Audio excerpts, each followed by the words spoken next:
विकासाचा वादा वहिनी आणि दादा असा एक सोशल मीडियावर ट्रेंड आहे. वहिनी काय काय आश्वासन देऊ पाहताय बारामतीकरांना? कोणकोणते प्रोजेक्ट अपूर्ण होते ते तुम्ही प्रामुख्याने करणार आहात? सर्व बारामतीकरांनी ज्या प्रकारचं मतदान केलेलं आहे त्यावरून दादांवरचा अढळ विश्वास त्यांनी माझ्या पाठीशी उभा केला आहे असं हे चित्र आहे.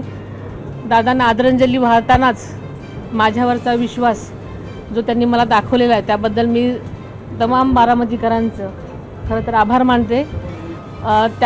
त्यांनी दिलेला आणि दाखवलेला विश्वास हा नक्कीच सार्थ करण्यासाठी हे मतदान जे केलेलं आहे त्याचं दादांचं बळ आणि माझ्यावरची जबाबदारी वाढवलेली आहे असं मी मानेन.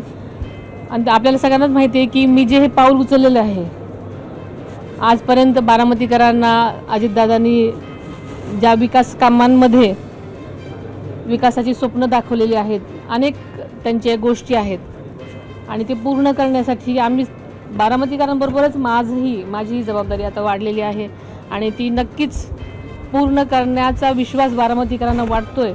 म्हणून त्यांनी एवढ्या प्रचंड प्रमाणात हा विश्वास त्यांच्या मताद्वारे दिलेला आहे.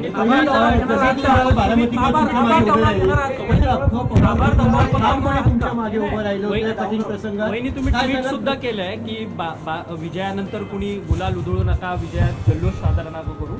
काय नक्की तुम्ही संदेश? हा जो विजय आहे खरं तर बारामतीकरांना अशा प्रकारची निवडणूक हवीच नव्हती. कारण बारामतीकरांनी त्यांचं मतदान केलेलं आहे ते स्वतःच्या मनामधला विश्वास, प्रेम आणि दादांच्या प्रती जी त्यांची भावना आहे ही त्यांच्या मतातून व्यक्त केलेली आहे.